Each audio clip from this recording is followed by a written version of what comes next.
మనం ఇంకా కథలోకి వెళ్ళిపోదాం. ఓం నమో వెంకటేశాయ. గోవిందా గోవింద. స్థిరం వజ్రకిరీటం వదనం శశివర్ణ ప్రకాశం పాలే కస్తూరి శ్రీగంధతిలకం కర్ణం వజ్రకుండల శోభితం నాసికా సువాసికా పుష్పదళం నయనే శశిమండన ప్రకాశం కంఠే సువర్ణ పుష్పమాలాలంకృతం హృదయే శ్రీనివాస మందిరం కరం కరుణాభయసాగరం భుజే శంఖచక్రగదాధరం సువర్ణయజ్ఞోపవీతభూషణం సర్వాంగే స్వర్ణపీతాంబరధరం పాదం పరమానందరూపం సర్వపాపనివారితం సర్వం స్వర్ణమయం శ్రీవెంకటేశ శ్రీ తిరుమలేశ శ్రీ శ్రీనివాస నమామ్యహం. రేవతి నక్షత్రం 1, 2, 3, 4 పాదాలు మీనరాశిలో ఉన్నాయి. మీనరాశ్యాధిపతి గురుడు, రేవతి నక్షత్రాధిపతి బుధుడు విష్ణు భక్తుడు.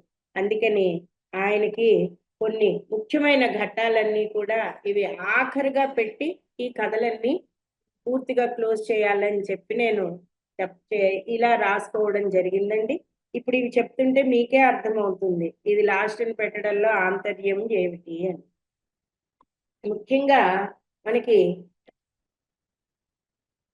అనేక మంది ఇందులో మనకి ప్రత్యేకంగా కూడా వెంకటాచల క్షేత్రం యొక్క విధులు ఏమిటి, వెంకటాచల క్షేత్రం యొక్క విధులు ఏమిటి, తర్వాత వెంకటాచల క్షేత్రంలో సప్తర్షులకి ఆయన దర్శనం ఇచ్చినప్పుడు ఎవరెవరికి ఎలా కనిపించారు, ఇది చాలా అద్భుతమైన విశేషమైన స్తోత్రం అండి.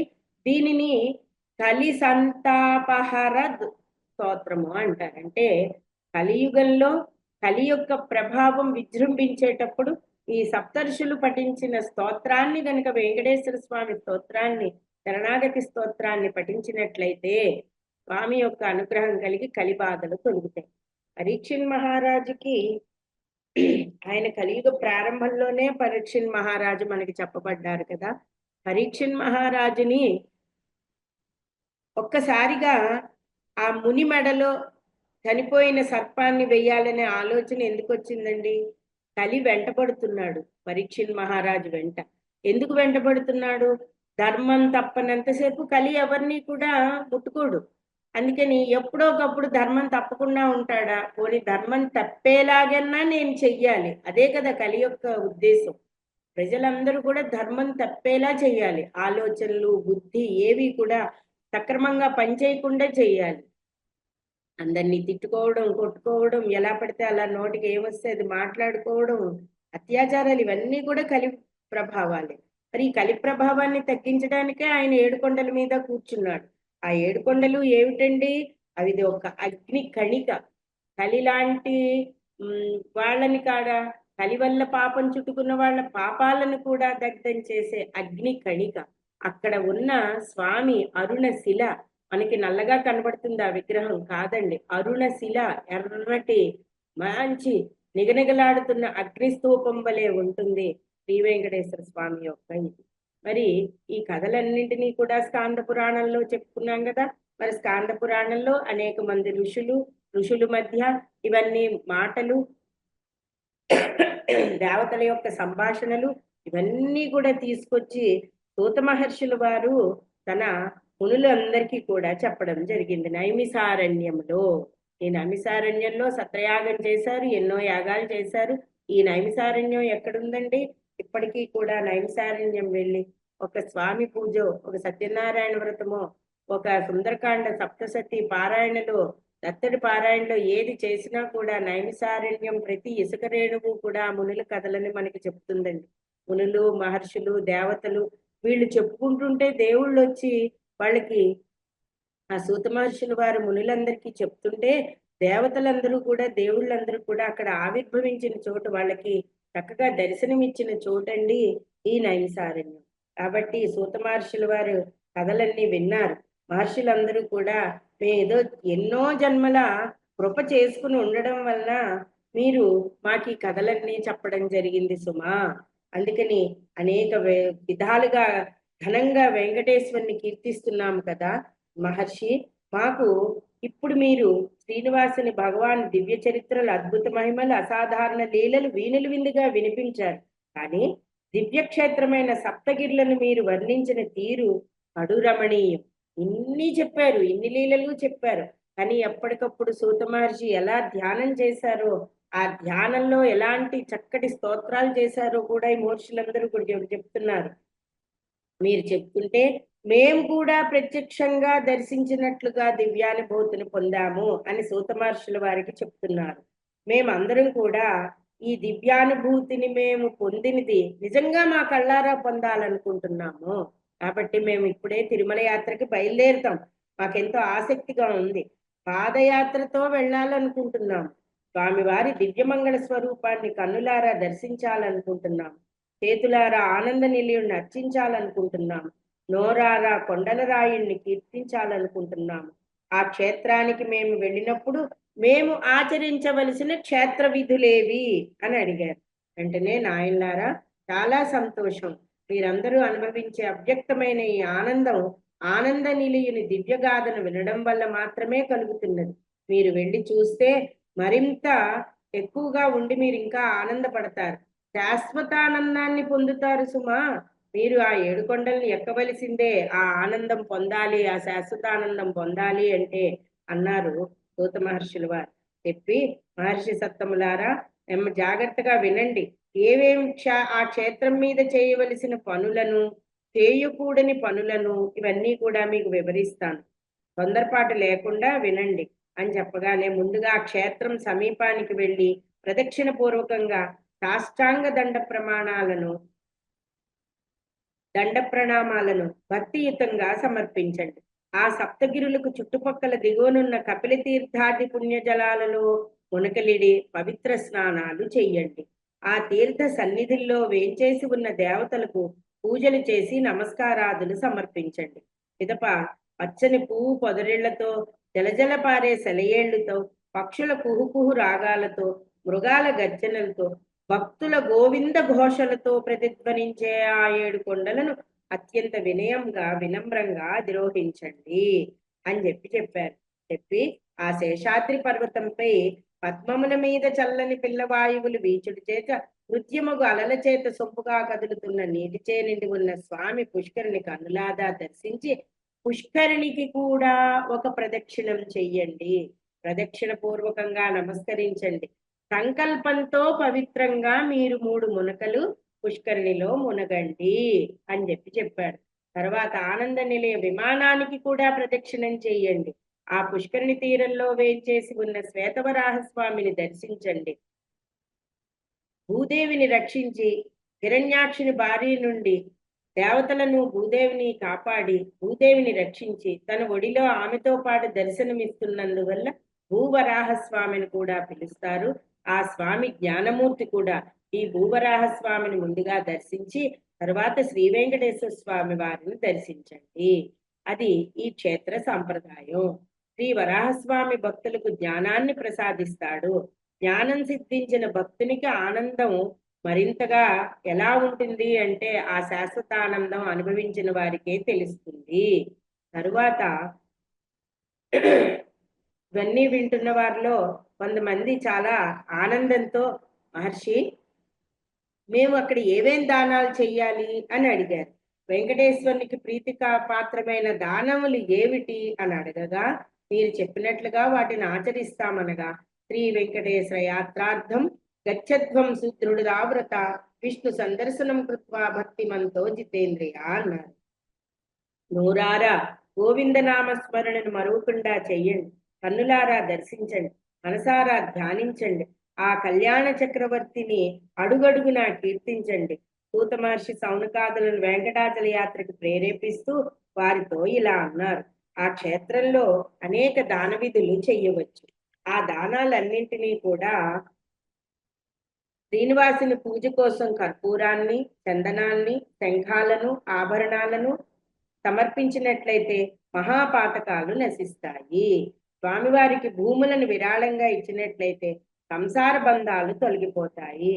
రథాన్ని ఇచ్చినట్లయితే సకల జగత్తుని ఏలే ఆ వెంకటేశ్వర స్వామికి ఆ రథాన్ని నిర్మించబడడానికి దోహదపడినట్లయితే 1,000 కన్యాదానాలు 10,000 గోవులని దానమనరించిన సత్ఫలితం కొరుకుతుంది. వెంకట ప్రభువుకి మహారాజోపచార వస్తువులను గొడుగు, విసనకర్రలు, చామరాలు, బంగారము, పుష్పమాలికలు, ఏనుగులు, గుర్రాలను సమర్పించుకున్నట్లయితే చక్రవర్తి అవుతారు. అష్టమి, చతుర్దశి, పున్నమి, సంక్రాంతి, అమావాస్య రోజుల్లో తిరుమలేశనకు ఉత్సవాలు చేయించిన వారికి వేలాది అపరాధాలను తొలగిస్తాడు ఆ శ్రీనివాసుడు. భోగమోక్షాలను ప్రసాదిస్తాడు.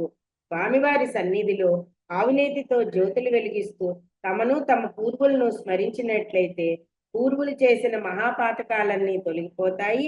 తాను ఈ జన్మలో చేసిన మహాపాతకాలన్నీ కూడా తొలగిపోతాయి. 7 కొండలపై నిలవై ఉన్న పవిత్ర తీర్థాల్లో స్నానం చేసిన తర్వాత బంగారము, గోవు, వెండి, భూమిని, నువ్వులను, దక్షిణతో తాంబూలాన్ని, సుగంధ ద్రవ్యాలను, పెరుగు, మజ్జిగ, బెల్లపు పానకం, మృష్టాన్న భోజనం దానం చేస్తే సమస్త పాపాలు నశించి ఐశ్వర్యవంతులు అవుతారు. వెంకటాచల క్షేత్రంలో ముఖ్యంగా అన్నదానం, వస్త్రదానం అత్యంత ప్రధానమైనవి. ఒక పుస్తకాలలో కొన్ని చోట్ల పితృశ్రాద్ధాలు చెప్పారు కానండి, అవి లేవు అని చెప్పి చాలా మంది నేను ఘంటాపదంగా చెప్పడం జరిగింది. కొన్ని చోట్ల ఇవ్వడం జరిగిందండి, కానీ పితృశ్రాద్ధం అక్కడ పెట్టరు, చెయ్యరు. పూర్వీకులను తలుచుకుని అన్నదానం చేస్తారు.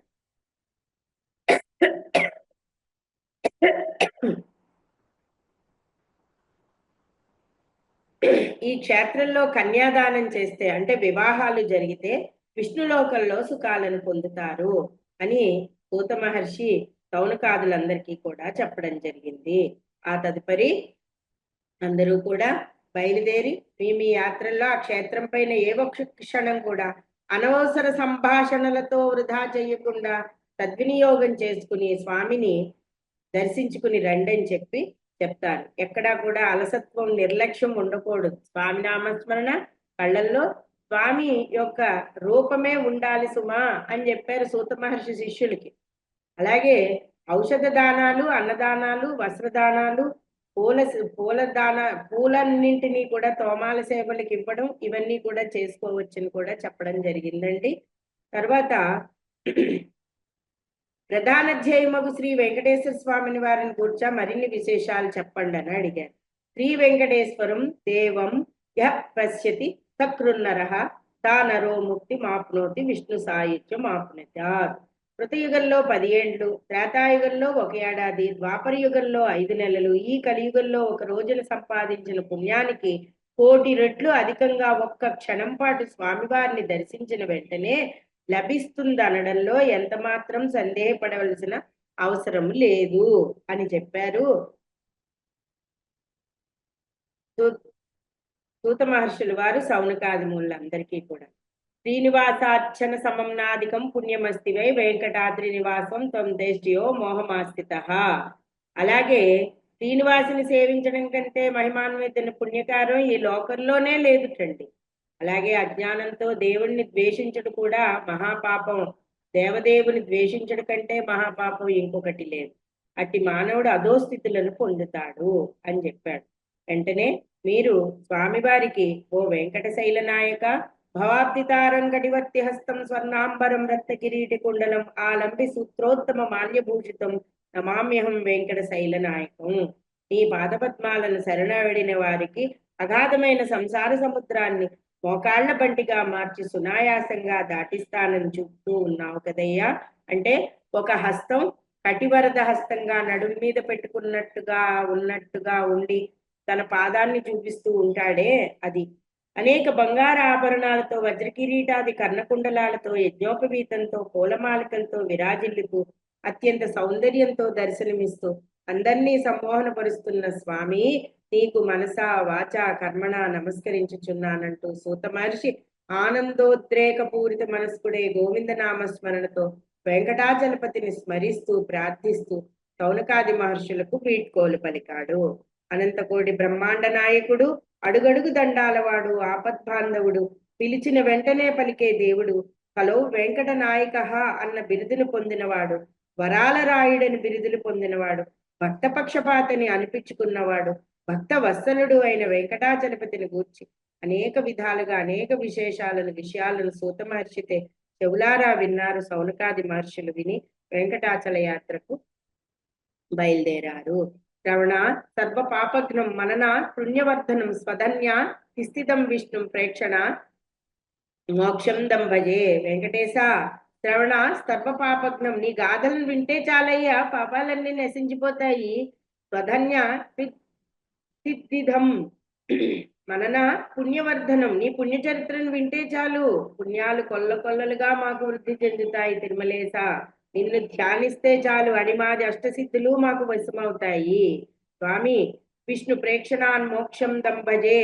ఓ స్వామి వెంకటేశ, ఆ పాదమస్తకం నీ దివ్యమంగళ విగ్రహ స్వరూపాన్ని ఒక్కసారి కనుల నిండుగా స్మరిస్తే చాలయ్యా, దర్శిస్తే చాలయ్యా, అత్యంత సులువుగా మోక్షాన్ని ప్రసాదిస్తావు, మోక్షాన్ని ప్రసాదిస్తావంటూ గోవింద నామస్మరణతో ఉప్పొంగిపోయారు ఆయన సూత మహర్షుల వారు. అలాగే సౌనకాది మహర్షులందరూ కూడా, నాకు కూడా చాలా ఉత్సాహం వచ్చేస్తుందండి చెప్తుంటే. అక్కడి నుంచి ఆయన చెప్పినట్టుగానే తూచా తప్పకుండా అన్ని పాటించి కలో వెంకట నాయక అని బిరుదు ధరించి ఉన్న కలియుగ మానవుల కోసమే పర్వతే నిలిచి ఉన్నానని, నన్ను వేడిన వారికి ధనం ధాన్యం భూములు సంతానం సమస్తం ఇస్తానని చెప్పి వరాయలు రాయుడని పేరన్ను గన్న ఆ వెంకటేశ్వర దర్శనం చేసుకున్నారు వీళ్ళందరూ కూడా.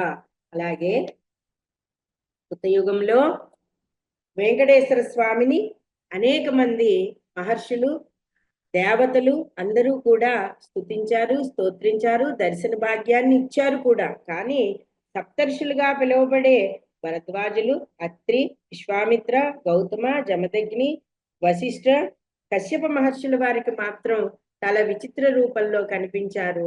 ఏ దేవుడు ఈయన, ఎవరు ఈ వెంకటేశుడు, ఏ స్వరూపం అని అనుకుంటున్నప్పుడు వారికి ఒక్కొక్కరికి ఒక్కొక్కరిలా కనిపించారట. ఆ స్తోత్రాన్ని పారాయణ చేసిన వారికి, ప్రతినిత్యం చదువుకుంటున్న వారికి కలి దగ్గరకు రాడు. కలిదోష నివారణ స్తోత్రంగా ఇది ప్రసిద్ధికి ఎంకింది. ప్రాచీనమైన ఋషిప్రోక్తమైన శ్రీ వెంకటేశ్వర స్థుతులలో సప్తర్షులు వెంకటేశ్వర స్వామిలో విభిన్న దేవతలను దర్శించారు. ఆ విభిన్న దేవతలను ఒక్కొక్కరుగా మనం ఇప్పుడు తెలుసుకుందాం. శేషాచల సమాసాద్య కశ్యపాద్య మహర్షయ వెంకటాచం రమానాథం శరణం ప్రాపురంజస. కలిసంతారకం ముఖ్యం స్తోత్రమేతజ్జపేన్నర సప్తర్షి వాక్ప్రసాదేన విష్ణు సస్మై ప్రసీదతి. ఈ స్తోత్రం మీకు స్తోత్ర నిధిలో వెంకటేశ్వర, శ్రీ వెంకటేశ్వర దగ్గర ఉంటుందండి. ఒకసారి మీరు రేపు జనవరి 1 బుధుడు, మనకి సంవత్సర అంకెలు మారుతున్నాయి కానీ క్రోధినామ సంవత్సరం ఇంకా వెళ్ళిపోలేదు. మనం విశ్వవసునామ సంవత్సరానికి ఇంకా మార్చి వరకు సమయం ఉంది. కాబట్టి మనం అంకె మారుతున్న ఈ ఆంగ్ల సంవత్సరాదిలో మనం ఇప్పుడు కూడా మనం ఉగాది నుంచి కూడా ఆనందంగా ఉండాలంటే ఇప్పటి నుంచి కూడా ఈ స్తోత్రాన్ని చదువుకోవడం మంచిది. కాబట్టి కశ్యపాది మహర్షులు శేషాచలాన్ని చేరుకుని లక్ష్మీపతి అయిన వెంకటేశ్వరుని శరణవేడి స్తుతించారు కదా. దీనిని సప్తర్షుల వాక్ప్రసన్నత వలన ఏర్పడిన ఈ స్తోత్రాన్ని కలి సంతారక స్తోత్రం అంటారు.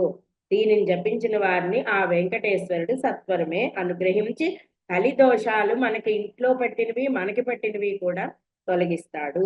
కాది హ్రీమంత విద్యాయా ప్రాప్యైవ పరదేవత కలో శ్రీ వెంకటేశాఖ్యం తామహం శరణం భజే. కశ్యప మహర్షులు వారు ధ్యానించగానే ఆయనకి శ్రీ విద్యా మంత్రం ద్వారా ఉపాసింపబడే పరదేవత శ్రీమాత కలియుగంలో శ్రీ వెంకటేశ నామంతో వెలసినది అని అనిపించి ఆయన్ని దర్శించగానే శ్రీ విద్య కనిపించింది చండి ఆయనకి, కశ్యప మహర్షికి. ఆ తల్లిని శరణవేడుతున్నాను అన్నారండి కశ్యప మహర్షి. కలో శ్రీ వెంకటేశాఖ్యం తామహం శరణం భజే. శ్రీ వెంకటేశ, శ్రీమాత కలియుగంలో శ్రీ వెంకటేశ నామంతో వెలిసి ఉన్నది సుమా. అందుకే ఆదిశంకర్లు అక్కడ కూడా శ్రీచక్రాన్ని పెట్టారండి. ఎందుకు పెట్టారు? శ్రీ విద్యే అక్కడ ఉన్నది. అలాగే దత్తాత్రేయుడే అక్కడ ఉన్నాడు, విష్ణువే అక్కడున్నాడు. ఆ వెంకటాద్రి సప్తర్షులకి ఆయన ఈశుడు, ఈశుడు అనగా ప్రభువు కాబట్టి వెంకటేశ్వరుడు. మీరు ప్రపంచంలో ఎక్కడైనా చూడండి, మన భారతదేశంలో ఎక్కడన్నా చూడండి, విష్ణువు పేరు ఈశ్వరుడు పేరు కలిపున్న దేవాలయాలు ఏమీ లేవు. ఇక్కడ ఒక్క చోట మాత్రమే ఉంది, శ్రీ వెంకటేశ అని చెప్పి.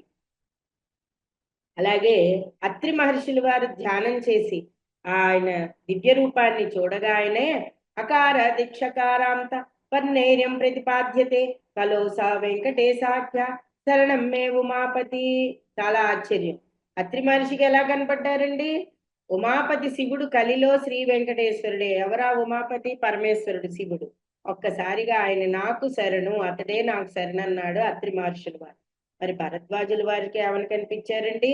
భగవాన్ భార్గవీ కాంతో భక్తాభిస్థితదాయక భక్తస్య వెంకటేశాఖ్యో భరద్వాజస్య మే గతి. భగవానుడు లక్ష్మీకాంతుడు, భక్తుల కోరికలు తీర్చే వెంకటేశుడు, భక్తుడనైన నాకు భరద్వాజునికి నీవే గతి అని చెప్పి అడిగాటండి.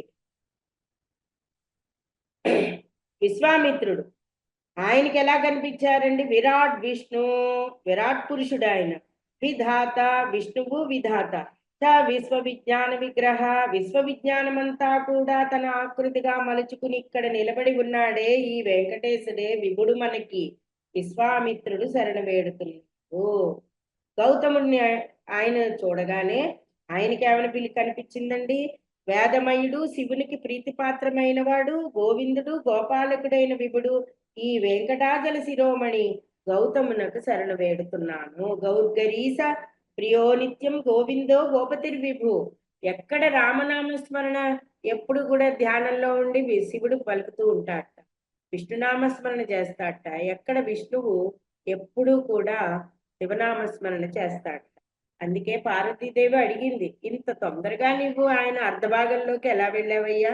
నేనే వెళ్ళలేకపోయాను అని అడిగితే ఆయనే స్పష్టంగా చెప్పిన అష్టోత్తర శతనామావళి ఉందే, శివాయ నమ, రుద్రాయ నమ, శంభవే నమ, అవి ఆయన నోటి నుంచి వచ్చినవే, నేను అవే చదువుతున్నాను. మీరు కూడా పార్వతీదేవి ఇది చదివి ఆయనకు అర్ధభాగం కండి అని చెప్పారు శ్రీ మహావిష్ణువు. అదో అద్భుతమైన గాథండి, మళ్ళీ చెప్పుకుందాం. తర్వాత జమదగ్ని మహర్షులకి జగతిని సృష్టించి పాలించే హరించే జగన్మయుడైన వెంకటేశ్వరుడు శరణాగతుడైన జమదగ్నికే జీవేశ్వరుడు, నీవే నాకు జీవేశ్వరుడివి అన్నాడు. జగత్కర్త జగద్భర్త జగద్ధర్త జగన్మయ జమదగ్నే ప్రసన్నస్య జీవేశో వెంకటేశ్వర. తర్వాత వశిష్ఠుల వారికి కనిపించారు. సత్యస్వరూపమైన చిదానంద స్వరూపమే పరబ్రహ్మమే, అదే నేను అనే తదాత్మన్యంతో పరబ్రహ్మ స్వరూపుడైన వెంకటేశ్వరుని సదా భజిస్తున్నాను. వశిష్ఠుల వారికి శ్రీ వెంకటేశ్వరుడుగా దర్శనమిచ్చాడు. వస్తు విజ్ఞాన మాత్రం ఎన్నిర్విశేషం సుఖం చ తద్భైవావహమస్మి ది వెంకటేశం భజే సదా అని చెప్పి సప్తర్షులు చదివిన ఈ శరణాగతి స్తోత్రాన్ని ఎవరైతే చక్కగా ప్రతినిత్యం పఠిస్తూ ఉంటారో వారందరికీ కూడా కలి వల్ల వచ్చే దోషాలన్నీ తొలగిపోయి చక్కగా ఆనందమైన జీవితాన్ని అనుభవిస్తారు అని చెప్పడం జరిగింది. మరి ఇన్ని చెప్పుకున్నాం కదా, అసలైన కథ చెప్పుకోవాలి కదా మనం. ఇందులో మనకి శ్రీనివాసుడు అని చెప్పుకున్నామండి. ఈ శ్రీనివాసుడు మొత్తము శ్రీమయమే. ఎక్కడ శ్రీ ఉంటే, ఎక్కడ సిరి ఉంటే అక్కడ హరి ఉంటాడు, ఎక్కడ హరి ఉంటే అక్కడ సిరి ఉంటాడు. ఇక్కడ వెంకటేశ్వర స్వామి కండి ప్రత్యేక ఉపనిషత్తు ఉంది, అదే తాపిన్య ఉపనిషత్ అంటారు. ఈ వెంకటేశ్వర స్వామికి ఉన్న తాపినిషత్తులో అందరి స్త్రీ పురుష దేవతలకు ఉపనిషత్తులు ఉన్నాయి. వేదం యొక్క స్థానము వేదాంతము, వేద శాఖల చివర వచ్చినవే ఉపనిషత్తులు కదా. మరి ఈ తాపిని ఉపనిషత్తులు అనగా వెంకటేశ్వర స్వామి ఉపాసనా విధానాలన్నీ కూడా ఇందులో చెప్పబడ్డాయి. ఎలా చెప్పారో తెలుసా అండి? వెంకటేశ్వరునికి ఇష్టమైన సంఖ్య సప్త సంఖ్య. సప్తగిరులు, సప్తతీర్థాలు, సప్తర్షులకి దర్శనం అనేక రూపాలలో కనిపించాడు స్వామి. అలాగే మొదటిది శ్రీ వెంకటేశ్వర రూపం, రెండవది నారాయణ స్వరూపము. అది నారాయణ స్వరూపమే వైకుంఠంలో ఉంది, కానీ వెంకటేశ్వరుడే ఇక్కడ ఉన్నాడు. వెంకటేశ్వర రూపము కేవలం కలియుగమున తిరుమలలోనే ఉన్నది. వైకుంఠమును విడిచి కలియుగ జనులకు ఈ రూపం ధరించి ఇక్కడే ఉన్నాడు శ్రీ వెంకటేశ్వర స్వామి. అయితే అలాగ బ్రహ్మాది దేవతలందరూ కూడా ఆయన్ని స్మరిస్తున్నారు. మహామంత్రాలు ఏవేమిటో చెప్పారండి. ఒక్కసారి మీరు రాసుకోండి చక్కగా వీటిని భక్తితో ధ్యానిస్తే. అరుణ ఘనశిలలో నిగనిగలాడుతూ సమదృష్టి నేక్రయం ప్రసన్న నేత్రములు. ఇందాకనే మనం చెప్పుకున్నాం, మనకి నల్లగా కనబడతాడు కానీ కాదండి, ఆయన అరుణ ఘనశిల, మంచి మండే అగ్ని రంగు ఎలా ఉంటుందో అలా ఉంటాటండి. ఆయన నిగనిగలాడుతూ ఉంటాడట. ప్రసన్నమైన రూపము, భుజాలకు నాగాకృతిలో దండములుంటాయిట ఆభరణాలుగా, తులసీమాలలతో తోమాలతో దివ్యమంగళ స్వరూపం విరాజిల్లుతూ ఉంటుంది. కటివరదము ఇలా నడుం మీద చెయ్యి వేసినట్టుగా ఉంచి తన పాదాన్ని చూపిస్తూ ఉంటాడు. ఇది దర్శించిన వారికి, నమ్ముకున్న వారికి మీకే లోటు చెయ్యను అని చెప్తూ ఉంటాడు. శంఖ చక్ర కర చతుర్భుజాలతో లక్ష్మీ వక్షస్థలముతో కుడి చేయి వరదహస్తము, ఎడమ చేయి కటివరదుడు, పీతాంబరధారియే నీల మేఘశ్యాముడు. ఎంత చూసినా ఊహకు అందని రూపము. మనం బయటికి రాగానే మర్చిపోతాం కదండి. ఎంత చూసినా ఊహకు అందని వర్ణము. స్వామిలో ప్రతి అణువు అందానికే అందల్లా అద్భుతమైన వర్చస్సుతో కనబడి ఉన్నది. అది చూసి బ్రహ్మదేవుడు ఆశ్చర్యంలో మునిగిపోయారు. దేవతలందరూ ఆశ్చర్యపోయారు. బ్రహ్మాది దేవులందరూ కూడా వేదంతో 32 అక్షరాలు గల ఒక మంత్రాన్ని చెప్పారండి. ఆ మంత్రాన్ని ఒక పీట మీద గాని చక్కగా సింధూరంతో గాని, పసుపుతో గాని, కుంకుమంతో గాని, వరిపిండితో గాని రాసి, ఆ వరిపిండితో రాసిన దాన్ని మళ్ళా సింధూరంతో చక్కగా అమర్చి ఈ మంత్రాన్ని దాని మీద పూర్తిగా రాసిన తర్వాత వెంకటేశ్వర స్వామి ప్రతిమను పెట్టి పూజించిన వారికి తండి అబ్బబ్బబ్బ చెప్పక్కర్లేదు, ఆయన ప్రత్యక్షం అవుతాడు. శ్రీనివాసాయ వెంకటేశాయ నమః, శ్రీ వెంకటేశాయ నమః, శ్రీ వెంకటేశాయ శుద్ధ జ్ఞాన స్వరూపిణి వాసుదేవాయ శాంతాయ శ్రీనివాసాయ మంగళం. అద్భుతమైన మహామంత్రం అండి ఇది. ఈ అద్భుతమైన మహామంత్రాన్ని ఎవరైతే ఇలా పద్ధతిగా చక్కగా రాసి సింధూరంతో స్వామిని అక్కడ పెట్టి తులసి పత్రాలతో, మారేడు పత్రాలతో, పరిమళ పుష్పాలతో పూజిస్తారో వారికి ఇంకా జన్మ ధన్యము. రెండవది శ్రీవస్తవక్షసం శ్రీసం భృగుమహర్షి స్తుతించారు కదా. శ్రీలోలం శ్రీకరగ్రహం శ్రీమంతం శ్రీనిధిం శ్రీఢ్యం శ్రీనివాసం మహం భజే.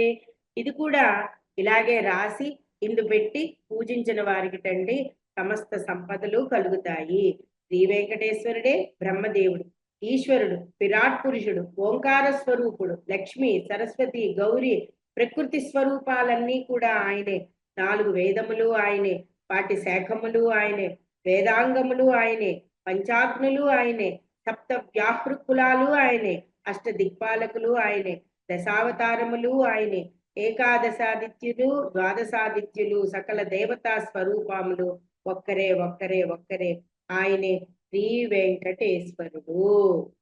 మరి ఆ శ్రీ వెంకటేశ్వరుని ఆపాదమస్తకం లక్ష్మీదేవి వ్యూహలక్ష్మిగా గుండెల్లో ఉండిపోయి, హృదయంలో ఉండి, మరి ఆ లక్ష్మీదేవి గురించి ఒక్కసారి చెప్పుకుంటేనే కదండి స్వామి మనల్ని అనుగ్రహిస్తాడు.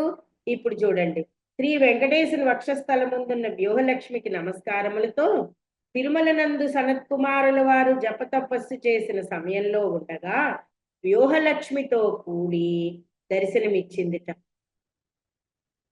విష్ణువుతో కూడి ఈ వ్యూహలక్ష్మితో కలిసి దర్శన భాగ్యం అయ్యింది. ఆ అమ్మ ఎలా ఉందిటంటే, అమ్మ లక్ష్మీదేవి విష్ణువుని ఆశ్రయించి ఉంది. నిండు చంద్రుని ముఖము, దయాలోల తరంగిణి, సర్వపాపములను పోగొట్టేది, శుద్ధ సత్వస్వరూపిణి, శుద్ధ సత్యస్వరూపిణి, జనని సర్వలోకములకు ఆశ్రితమయ్యున్నది, ప్రార్భ పాప నివారిణి, క్షమాస్వరూపిణి, ప్రారబ్ధ పాపాలన్నింటినీ పోగొట్టే ప్రారబ్ధ పాప నివారిణి, క్షమాస్వరూపిణి, సర్వ సంపత్ప్రదాయిని సాక్షాత్ శ్రీ మహాలక్ష్మి. మహాలక్ష్మి, వ్యూహలక్ష్మి, శ్రీ, కీర్తి, జయం, ధనం, ధాన్యం, నవవిధ భక్తి మార్గాలు అన్నీ కూడా ఆమెను ఆశ్రయిస్తే ఉంటాయి. వ్యూహలక్ష్మిగా విష్ణు వక్షస్థలమును ఆశ్రయించి ఉన్నది. మరి ఆ వ్యూహలక్ష్మి మంత్రం ఏమిటండి? ఓం పరమలక్ష్మి విష్ణువక్షస్థితాయై రమాయై ఆశ్రిత తారకాయై నమో వహ్నిజాయై నమః. ఇంకా ఇంకో లైన్ కూడా ఉందండి, ఇలా కూడా ధ్యానించుకోవచ్చు. శ్రీలక్ష్మి పరమలక్ష్మి విష్ణువక్షస్థితాయై నమః. ఇలాగా వ్యూహలక్ష్మిని ధ్యానించుకోవచ్చు. మరి సర్వాంగం మొత్తం స్త్రీ నివాసుడు అంటే స్త్రీని కలిగి ఉన్నవాడు. మొత్తం సాక్షాత్తు ఆయన వెంకటేశ్వర విష్ణు స్వరూపంలో ఉన్న లక్ష్మీ స్వరూపమే ఆయన అని చెప్పబడుతోంది కదా. మరి ఆ స్వరూపాలు ఏంటో చూద్దామండి.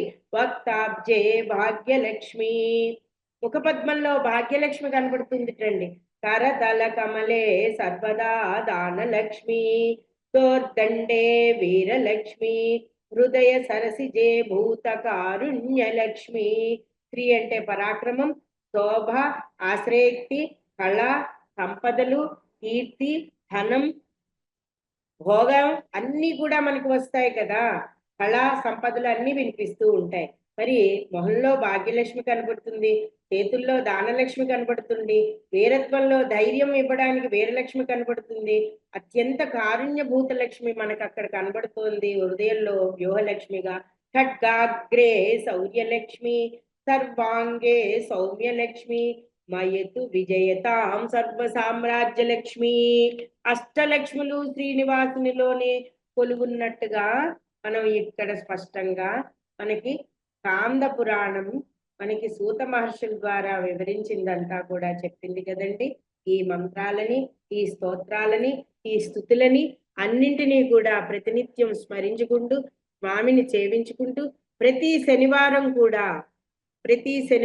కూడా లేదా ప్రతి సోమవారం, ప్రతి శుక్రవారం, గ్రహ బాధలు పోవడానికి శనివారం, అలాగే పదవులు, రాజ్యభోగాలు, అనేక అనంతమైన సంపదలు కావాలంటే శుక్రవారం. ఇక సోమవారం శ్రవణ నక్షత్రం, చంద్రుడు ఆయనకి ప్రీతిపాత్రమైన వాడు. ఈ సోమవారం నాడు ఉదయమే తెల్లవారుజామున నుంచే స్వామిని కీర్తిస్తూ ధ్యానిస్తూ నక్తావ్రతం చేసి సంధ్యా సమయంలో శివుణ్ణి పూజించి గౌరీదేవిని స్తుతించి వెంకటేశ్వర స్వామి అఖండ దీపారాధన ఉదయం చేసుకుని స్వామిని సంతోషంగా పూజించినట్లయితే మనశ్శాంతి చేకూరుతుందండి. ఇక మనకి ఈ వారం ఆ వారం అని లేదు, వెంకటేశ్వర స్తుతికి ఏ వారమైనా ఒకటే. కానీ ఈ 3 వారాలు అత్యంత విశేషమైనవి అని చెప్పి మనకి చెప్పబడుతోందండి. కాబట్టి ప్రజలందరూ సుఖ సంతోషాలతో ఉండాలని, అందరినీ మనసా వాచ కర్మణ రాబోయే మనకి ఈ విశ్వవసునామ సంవత్సరం అంకెల పరంగా మారిన ఈ కొత్త సంవత్సరం 2025 అందరికీ సుఖ సంతోషాలు కలగజేయాలని కోరుకుంటూ ఆ స్వామిని వేడుకుంటూ మీ అందరి తరపున కూడా అందరూ బాగుండాలి, కథలు విన్న వాళ్ళందరూ కూడా బాగుండాలి అని కోరుకుంటున్నాను. సుప్రభాతంలో చెప్తాడు నవగ్రహాలన్నీ కూడా ఆయన అధీనంలోనే ఉంటాయిట. అంచేత ఒక్క స్వామిని సేవించండి, మీరు ఇంకేమీ పట్టుకోక్కర్లే, ముట్టుకోక్కర్లేదు. సంతోషంగా ఉండండి. ఎల్లవేళలా శుభకార్యాలలో శుభాలలో స్వామిని తలుచుకోండి, ఆనందంగా ఉండండి. ఏడుకొండలవాడ వెంకటరమణ గోవింద గోవింద గోవింద గోవింద గోవింద గోవింద.